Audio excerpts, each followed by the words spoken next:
bạn lúc nhằm có chất vẹn con tần năng không dừng cắt chỉ tôi tới trong dừng cắt khơi thà vì vẹn con tần năng cả bị quát trong một sao không dừng cắt mình không trả dừng cắt con xe cùng rô nó có ạc bị quát nó có đau tần là khơi thà lại là quán rồi chỉ plơ lô cô cam chi chạy điện ta lúc lúc khơi thà bờ sân chim miên về cả xa thế nào xe cùng rô ta chỉ về cả xa thế nào mà bay chạy lên bò miền từ tang là cầm khai chủ điểm của đám mày ăn bò từ từ say ở cô rót còn chuồn gần chứ chuồn thao lúc kết thả nó bị chi phải hai ó sủng kháng đấy sủngเหมือนกันchia tu sanhระบบchia tu tai chiaเลื่อนคือสำคัญนะแต่ยังน้อยชดทาในรัฐเพียบยุ่งไว้เดี๋ยวขนมคุมสังกัดจะมาที่มวยหาทาสึกตัวบานปรมีนในการสอบทรายเอาไปเจ็บรัดลงโยนเดินไปสึกระบบล้วนนั่นคือจำนวนสำคัญจำนวนที่ปีเปียบอลจมวยในการอภิวัตมูลค่าคุมสังกัดให้ใน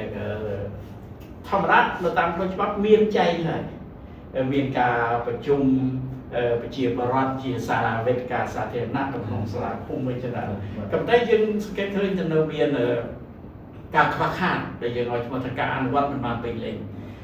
กำรอเคยนะประมาณนั้นมาให้รอเคยทำเบียนไปเจียบรอดลูกโจรูมสลับกับสอบทรายดังหรือมวยไปเจียบรอดมันโจรูมปีโปรขมิ้นจุ่มเรือถนนตกเช็ดหรือมวยก็มันมีการเฉยการจุ่มดังนั้นไปเรียนจอม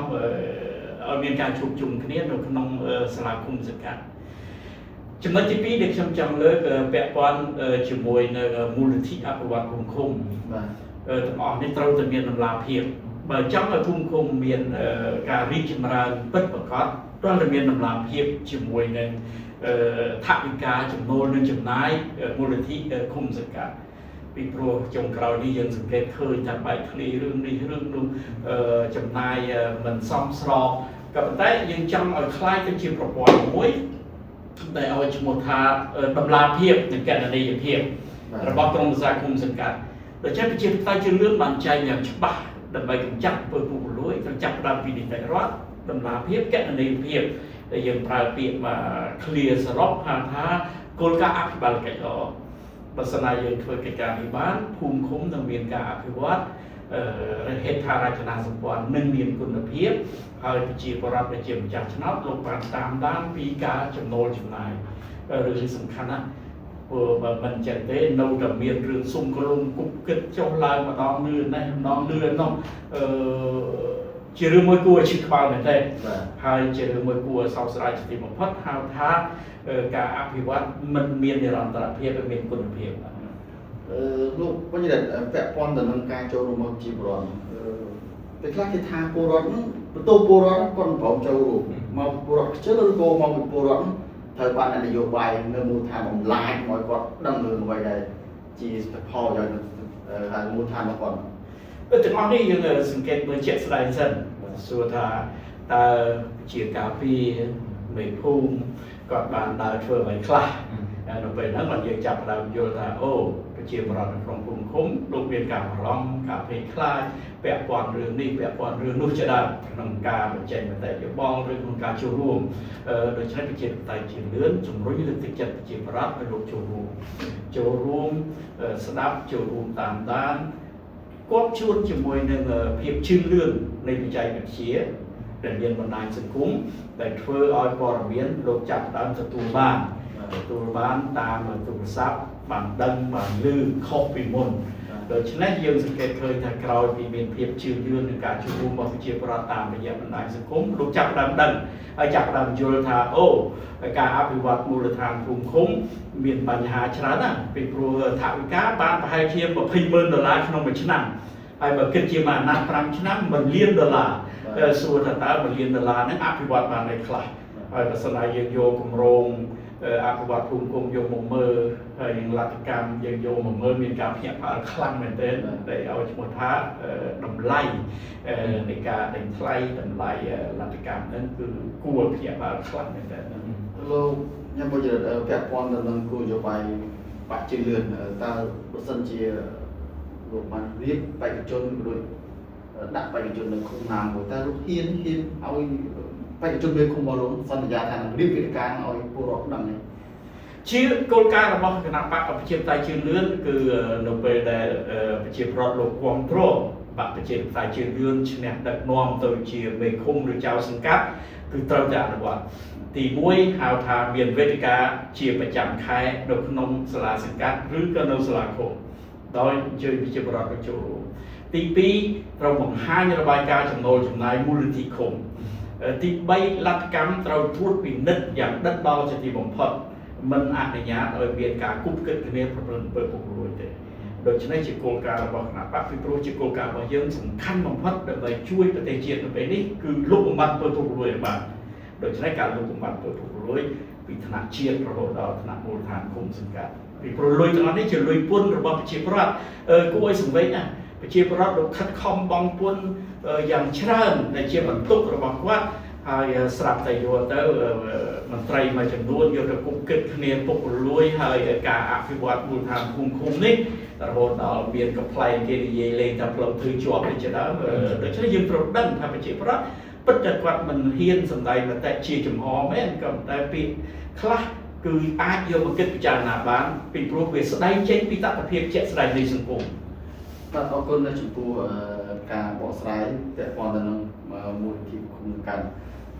ខ្ញុំនៅតែមើលឃើញថានៅពេលដែលក្រុមប្រឹក្សាគុំកាន់គាត់ផ្ដល់ឱកាសឲ្យពលរដ្ឋដឹងសាច់រឿងទាំងអស់ហ្នឹងលោកគិតថាតើអ្វីដែលជាការទទួលបានរបស់ប្រជាពលរដ្ឋជាពិសេសយុវជន យុវជនគាត់ចង់បានតម្លាភាពហើយនឹងភាពពិតនៃការដឹកនាំពីព្រោះយុវជនលោកស្អប់ខ្ពើមណាស់ភាពអយុត្តិធម៌យុវជនគាត់ស្អប់ខ្ពើមណាស់ភាពអំពើពុករលួយគាត់ចង់បានភាពស្អាតស្អំយុត្តិធម៌សង្គមហើយចង់បានការអភិវឌ្ឍនេះដើម្បីជាផលប្រយោជន៍ដល់ខ្លួនគាត់ផងដល់ប្រជាពលរដ្ឋខ្មែរជាទូទៅផង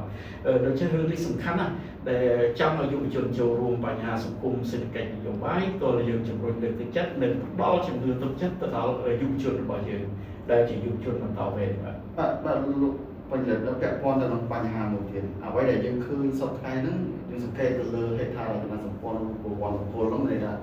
សំណង់អគារហ្នឹងជាទូទៅគេនឹងឆ្លើយថាកម្ពុជាមានការរីកចម្រើនមូលដ្ឋានរបស់គាត់ប៉ុន្តែដល់ពេលនេះតើអ្វីដែលជាគោលនយោបាយរបស់គណៈបកជឿនលឿនដើម្បីអនុវត្តពិសេសគឺពាក់ព័ន្ធទៅនឹងហៅចំណេះដឹងពាក់ព័ន្ធនឹងសិលធម៌ពិសេសគឺពាក់ព័ន្ធបញ្ហាគឺមានក្មេងជំនឿថាលោកគូគិត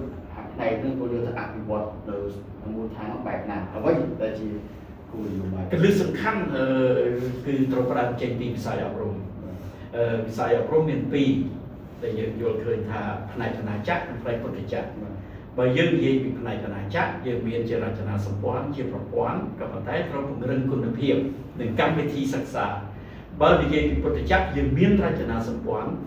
ពីព្រោះប្រទេសយើង1652គុំសង្កាត់ហើយមានវត្តច្រើនវត្តណាដូច្នេះយើងមើលជាប្រព័ន្ធបានន័យថាមានស្រាប់ហើយគ្រាន់តែការធ្វើកំណែតម្រង់ប្រព័ន្ធអប់រំផ្នែកពុទ្ធចក្រឲ្យមានប្រសិទ្ធភាពកាន់តែខ្លាំងក្លាឡើងមិនមែនប្រព័ន្ធពុទ្ធចក្រគិតចង់បានមេដាយប្រសង់កៃអស់កលែពេលហួរឲ្យទៅលះបង់ទាំងអស់តែហេតុអីក៏នៅជ័យគ្នាយកតួនាទីហើយនឹងពាក់មេដាយស្អីស្កាត់ហ្នឹងវាអត់សមហេតុសមផលទៅអត់សោះគុណបំណាច់របស់ព្រះសង្ឃដែលជួយជាតិយើងពីមុនមកជាប្រវត្តិសាស្ត្រលោកចូលរួមជួយអប់រំកូនខ្មែរតាមសាលាវត្តតាមអក្សរសាស្ត្រតាមរក្សាគម្ពីរសាស្ត្រាស្រិតជាដើមគឺសុទ្ធតែជាប្រវត្តិសាស្ត្រដែលខ្មែរត្រូវសិក្សាទៅគុំតែមានប្រសងកុំឲ្យយើងបាត់បង់អក្សរសាស្ត្រជាតិយើងទៅទៀតដូច្នេះផ្នែកពុទ្ធចក្រក៏ត្រូវធ្វើកំណែតម្រង់ផ្នែកអាណាចក្រក៏ត្រូវធ្វើកំណែតម្រង់ជាពិសេសគឺអប់រំផ្នែកសិលធម៌ពីព្រោះរហូតដល់ពេលនេះយើងសង្កេតឃើញមានបញ្ហាក្មេងទំនើបបញ្ហាគ្រឿងញៀនបញ្ហាលបែងស៊ីសងបញ្ហាគ្រឿងសង្វឹងគឺធ្វើឲ្យសង្គមយើងវល់ទាំងអស់ហើយបើយើងក៏លេងទៅមើលបណ្ដាញសង្គមវិញគឺអូហត់ផុតទេពីរឿងទាំងអស់ហ្នឹងទី1ហើយទី2បើនិយាយពីរឿងសង្គមជាតិពីរឿងសិលធម៌គេមិនសូវចាប់អារម្មណ៍ប្រហែលទេដូច្នេះយើងឲ្យឈ្មោះថាជាចិត្តសាស្ត្រនិងជាយុទ្ធសាស្ត្រនយោបាយត្រូវដោះស្រាយពីបញ្ហាពីឫសគល់មកវិញលោកប្រយុទ្ធមួយទៀតសំជាសំណួរចុងក្រោយពាក់ព័ន្ធទៅនឹងបញ្ហាខ្ញុំឃើញអ្វីដែលជាភាពបរាជ័យរបស់រដ្ឋាភិបាលគោលនយោបាយគុំ មានសមត្ថភាពក្តីពាក់ព័ន្ធទៅនឹងអភិបាលកិច្ចហ្នឹងគឺថាវាដូចជាទួនាទីរបស់វត្តអារាមថាវាដូចជាបរាជ័យក្នុងការចូលរួមការអប់រំហេតុបានខ្ញុំថាជាការបរាជ័យដោយសារគឺលទ្ធផលការអប់រំមានច្រើនតែហេតុបានជាយុវជនធ្លាក់ទៅក្នុងមានក្មេងលើច្រើនអញ្ចឹងតើលោកគិតថាធ្វើអាផ្នែកនេះឡើងដើម្បីកុំឲ្យមានក្មេងនឹងកុំឲ្យមានបញ្ហាគ្រឿងញៀនហ្នឹងតើគូបញ្ចូលធាតុអីសំខាន់ឬក៏ត្រូវកែតម្រង់វត្តអារាមក៏រចនាសម្ព័ន្ធណាមួយនៅក្នុងមូលដ្ឋាន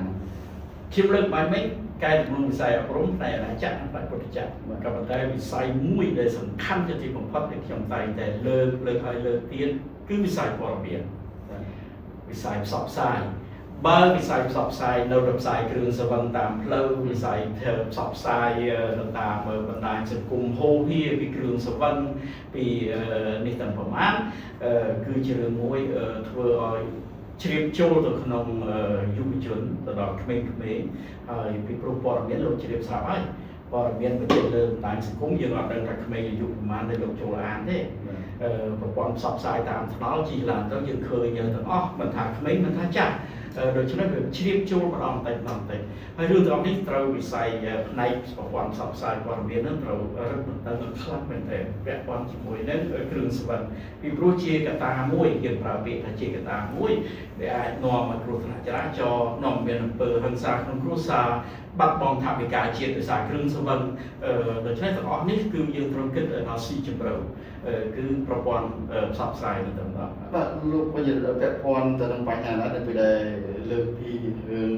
កែតម្រង់ហ្នឹងខ្ញុំចង់សួរទៅទៀតមិនថាបញ្ចប់ហើយមកសំណួរនេះមិនថាចង់សួរទេថាលោកគិតថាត្រូវមានទេត្រូវមានឬក៏គួរមានពាក់ព័ន្ធទៅនឹងមតិភូមិនៅមូលដ្ឋានមកភូមិមានមតិមួយមកភូមិព្រោះថាមកភូមិហ្នឹងមាន4ភូមិគួរតែមាន4មតិទេដើម្បីធ្វើម៉េចឲ្យយុវជនកុមាររបស់កម្ពុជាចេញមកគឺខ្លឹមមិនថាមិនបាច់ចាំមองទៅពេលឆ្ងាយគឺល្អហ្មងការកែតម្រង់នេះត្រូវតែមានដែលយើងឲ្យឈ្មោះថាសាលាមតិនៅតាមមូលដ្ឋានក៏ប៉ុន្តែយើងមិនអាចកំណត់ថាមតិតាមភូមិឬក៏នេះទេពីព្រោះភូមិខ្លះអាចមានតិចតួចពេកវាធ្វើមានការពិបាកក៏ប៉ុន្តែសាលាមតិគេអាចនិយាយថានៅក្នុងភូមិសង្កាត់តែគួរមានចំនួនប្រមាណមធ្យោបាយប៉ុន្មានពាក្យថាសាលាមតិត្រូវការពីកម្មវិធីផងត្រូវការអាហារូបត្ថម្ភផងដូច្នេះចំណុចនេះសំខាន់ណាស់មិនត្រឹមតែមតិទេមតិសាលាត្រូវតែមានបន្តមកទៀតនៅសាលាបឋមសិក្សាត្រូវតែរៀនពេញម៉ោងត្រូវតែមានអាហារដ្ឋាននៅក្នុងសាលាជាអាហារូបត្ថម្ភដល់កូនចៅយើងឲ្យកូនចៅយើងមានអាហារូបត្ថម្ភមានសុខភាពល្អហើយជៀសវាងចំណាយពេលវេលាទៅមកសាលាហ្នឹងខាត់ពេលវេលាច្រើនត្រូវមានមធ្យោបាយដឹកជញ្ជូនទៀតដូច្នេះសុទ្ធតែជារឿងមួយដែលត្រូវគិតលំអិតមែនទែនពីព្រោះវិស័យអប់រំជាមូលដ្ឋានគ្រឹះដើម្បីកសាងធនធានមនុស្សក៏តែខ្ញុំសង្កេតឃើញភាគច្រើនចេះតែនិយាយចេះតែថាក៏តែពីមួយអាណត្តិទៅមួយអាណត្តិមិនឃើញអ្វីជាដុំកពួនឲ្យចេញជាក់ស្ដែងពីមូលដ្ឋានភូមិឃុំយើងពីព្រោះយើងតែងតែប្រើពាក្យថាថ្នាលយើងពូជយើងភពផលយើងដូចចេះជាថ្នាលយើងគឺនៅសាលាកន្លែងអប់រំហ្នឹងហើយពូជរបស់យើងគឺកូនចៅរបស់យើងហ្នឹងដូចយើងត្រូវគិតគូរហើយភពផលពេលធនធានមនុស្សដែលកើតចេញពីការអប់រំល្អនាំឲ្យមានធនធានមនុស្សល្អហើយកសាងប្រទេសជាតិបានជាលឿនសូមអរគុណលោកបញ្ញត្តិចំពោះការចំណាយពេលក្នុងការជជែករឿងធានបទនេះបាទលោកស្រីនាងកញ្ញាជាទីមេត្រីគណៈពេលនេះកម្មវិធីរបស់យើងក៏ដល់ជាទីបញ្ចប់ខ្ញុំចំពោះអ្នកសូមគោរពជំរាបសូមអរគុណបាទ